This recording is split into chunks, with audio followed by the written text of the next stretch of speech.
Alright, so here is a broken soundbar. Got a little grill here.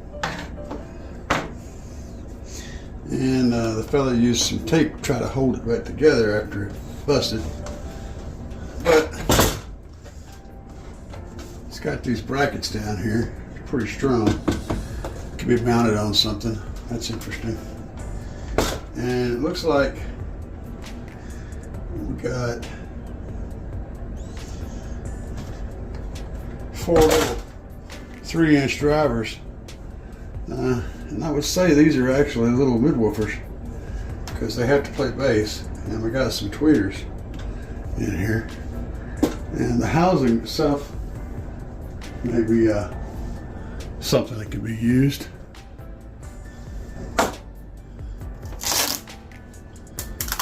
Let's get this repair off of here.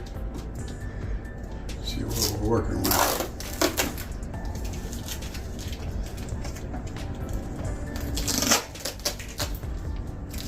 Okay, I see where it's busted there. Okay, that's actually repairable with an epoxy if you're wanting to keep that going. But he said that it wouldn't turn on or anything afterwards, and didn't provide me with a power cord.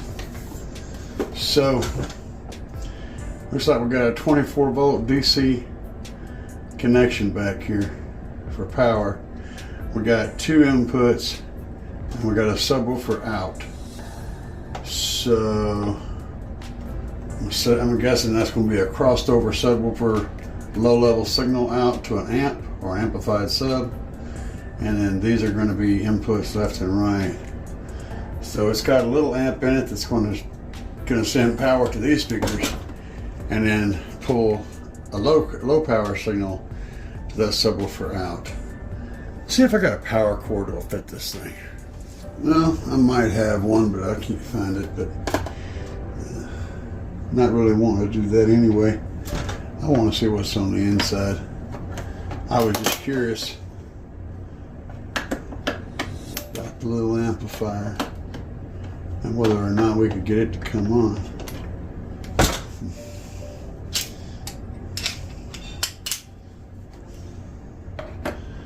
There's a Phillips screw right there.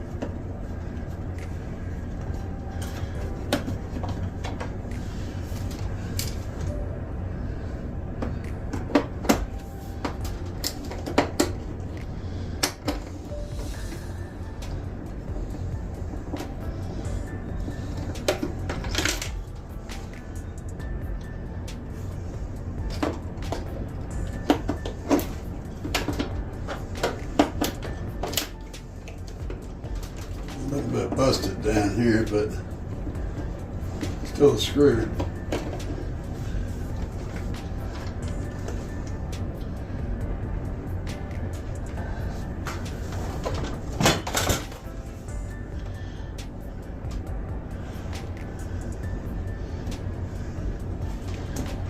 Oh yeah, these are little rubber boots. Okay. I was like, why can't I see a screw? It's because there's a little rubber boots in the way, and I pushed that when I was in there. See if I can get that. I may not need to dig it back out. The thing has been thoroughly busted in multiple places, so it may not require too much unscrewing to get to the shiny bits. And apparently there's one of those in every one of these little rubber little holes here. You would think, except there's not.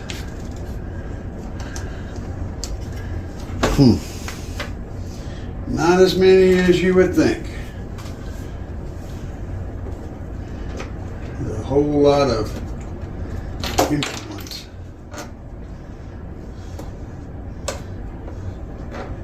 This is also the little deals they use to hold the front panel on, so they may not all be housing a screw.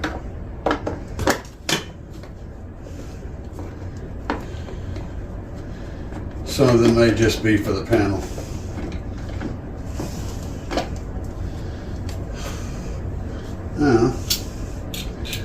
turn this around to the murder side and see what we can do. See if we can get in. See if we're in, Doc. Oh, I believe we are. As it was so helpfully broken. And there's a piece of tape on this end. We need to get that off of there. Yeah, there we go. Oh, cool. There's a little amplifier in there. We'll check that out. See what we got to do to get this end off.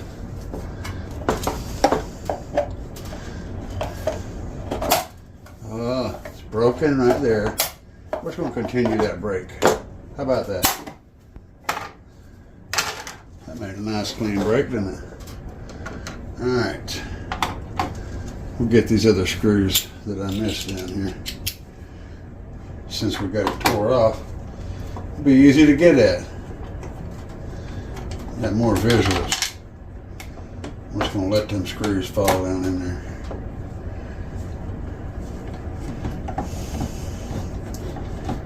Guys, I hang on to screws too. All these little screws. You never know. There I go pushing that thing in again. Sorry, it's coming out anyway. You never know when you're going to run into a project where you need oddball screws. And so I hold on to them. Now down here, oh, that's LEDs. I thought when I glanced at this earlier, I thought that was some kind of plug for like a ribbon to plug into. It kind of reminds me of the old IDE sockets from the ribbons in the old computers back in the day. This little thing right here, and when, at a glance, that looks like a socket you'd plug something into. I don't know if you guys can see that. You probably can't.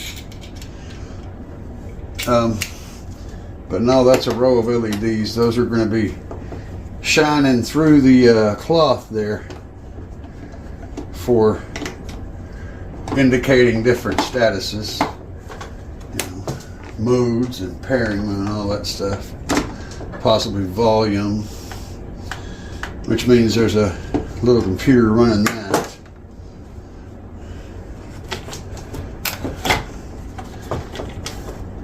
See here, we don't have enough murder. We need more murder. More murder. Need to apply the murdering device. There we go. That come apart pretty nice. So, all right, let's do some checking here and see what we got going on up in here. Now that we've got Johnny 5 disassembled all over the place. So inside, I'm looking at kind of interesting stuff. So what I see here is, first of all, these are like fake ports. There's supposed to be there's a hole back here in the back, little holes to fool you into thinking there's a port, but there are no ports. They're just solid, as you can see. Now what I'm also seeing is crossovers, which to me is interesting. There's 2 crossovers, one for either side.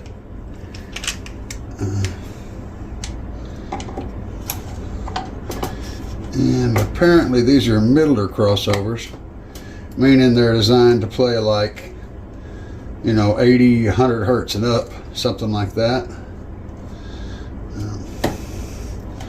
Would want to use it on your tweeter, but actually no, nope, take that back. These have these have 2 outputs, so the blue one is set to a lower frequency to handle these guys, and the yellow ones run into these tweeters. So these are a two-way output. On these crossovers, they will do a tweeter woofer combination. Woofer used loosely because hey, you know, when all you got is 3 inches, baby, you have to make with what you got. You know, you got to work with it. You got to work with what you got. If that's the biggest woofer you got, then it's still a woofer. I want to get this out of here. Okay, that's handy. There was only a couple of screws holding it there. And some hot glue. That's a factory run. I'll get this up high enough to get a look at it without tearing it all the way out yet. So we got our capacitors, diode, resistors. Yeah, standard affair. There's a layout on the back. You can see the traces of where things are going to go. A series of events happening here. It's actually labeled in some labeling. Can't quite really read it, but it's in English. It's just kind of buried in the shadows. Let me see if I can persuade these wires out of here. That's better. Okay, yeah, it says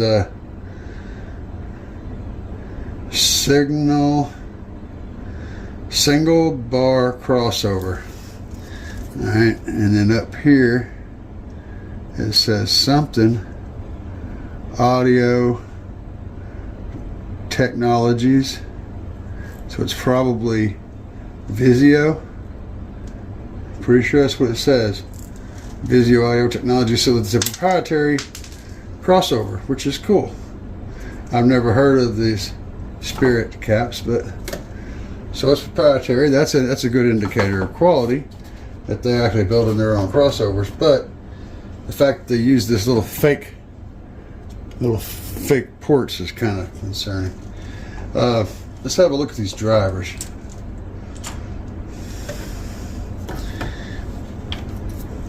I like the fact that they foamed all their wires. That's a good thing. It's a good sign. And yeah, that's broken right in the middle. And what do we have on these? So we got a 10 watt 6 ohm tweeter down here, and that is legitimately a tweeter. It's not a fakey. It looks like a aluminum dome, metal dome. And we got 4 ohm 10 watt drivers here. So if I'm being generous, a 30 watt per channel, 2 channel output.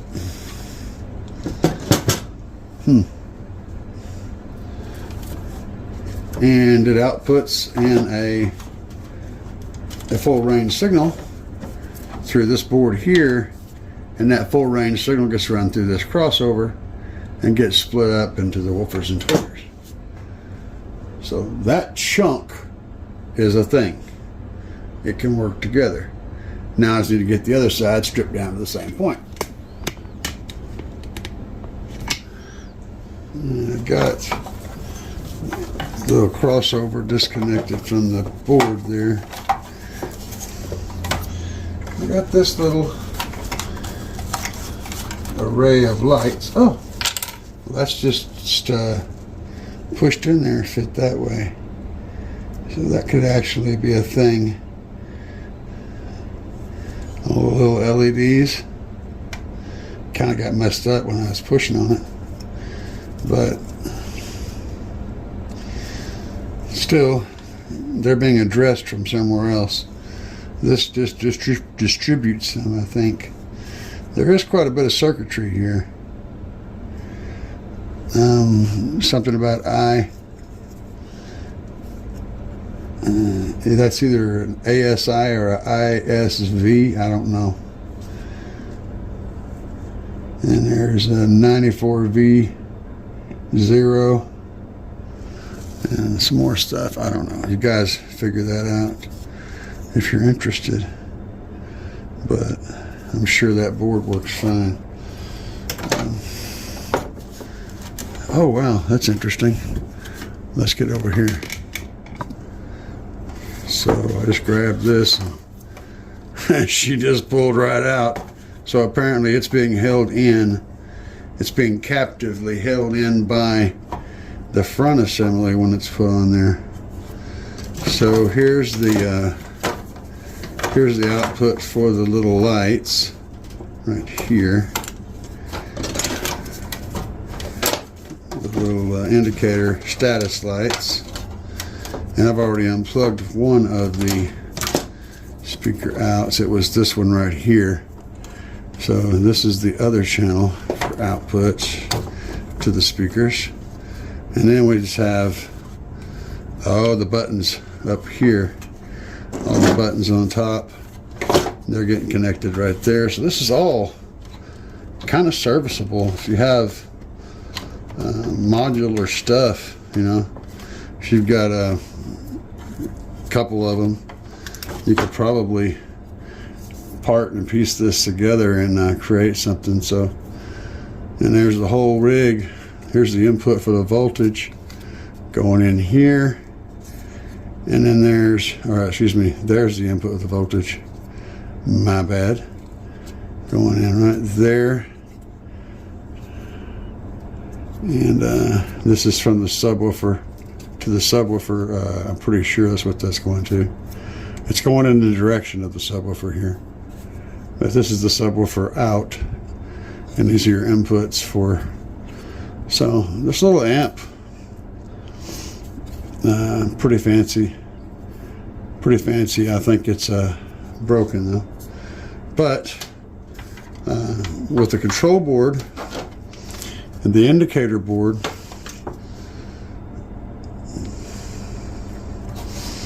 and this little control board plugged in, and then the speakers plugged out. If everything works, you know, it'll be an amplifier. You get the job done. You can make a little case for the thing. You basically build this. It's interesting.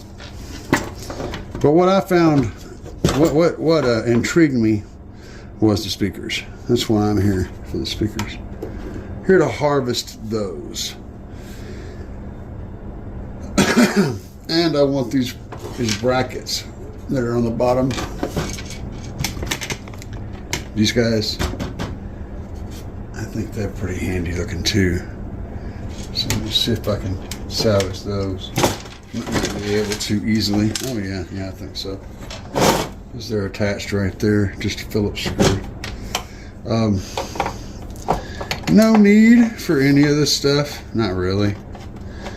But you know, I am a recycling person. I recycle stuff and use it in different builds, different ways, and so that's kind of what I do. That's how my brain works. I don't need this big old chunk of plastic that it's in, but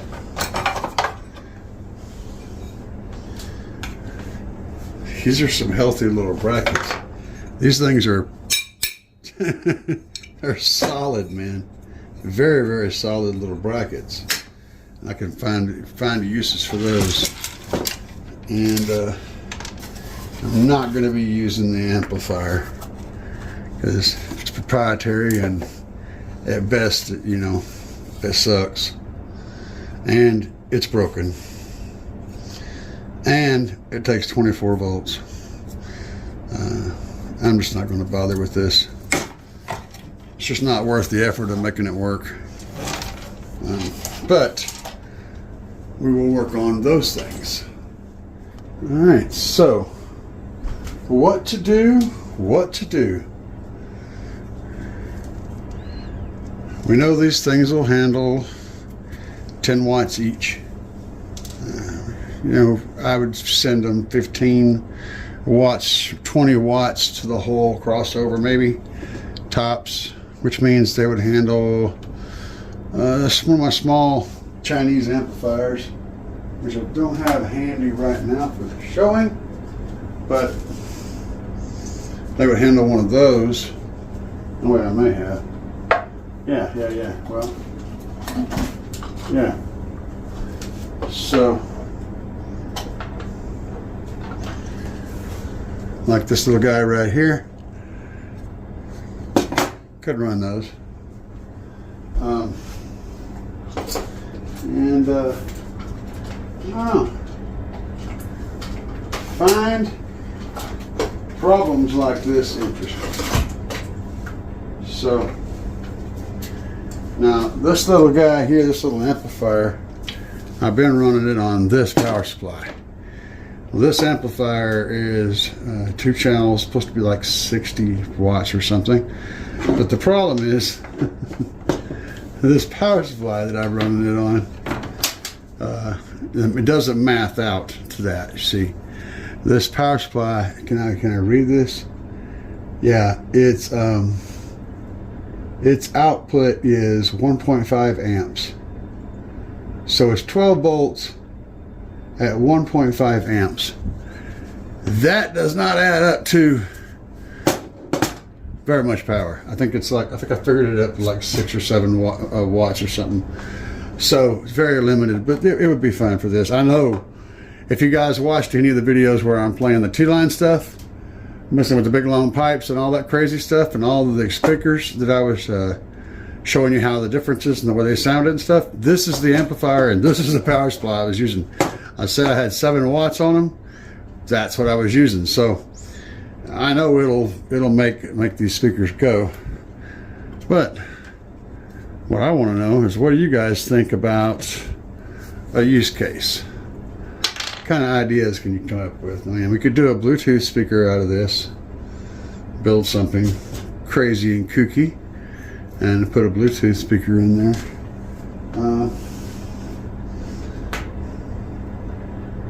I'm assuming all these drivers are good. I'm sure they are. I haven't tested them, but I'm sure they are. The spiders look good. This one here has got kind of a crushed in dust cap, which can be fixed with a little bit of finesse. But that's a good question.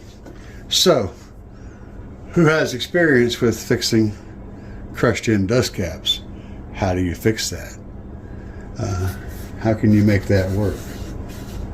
Nice little silk surrounds. Pretty cool. Pretty cool little drivers. We could use these plates, you know, trim them up. This one broke really straight. Cut that one off. I don't know. This has got a wart growing on the side of it. But interesting, right? So you guys have a project for the comments. Let me know how you could use them. How would you go about it? How do you fix the dust cap with the crunched in dome? Any ideas for a project?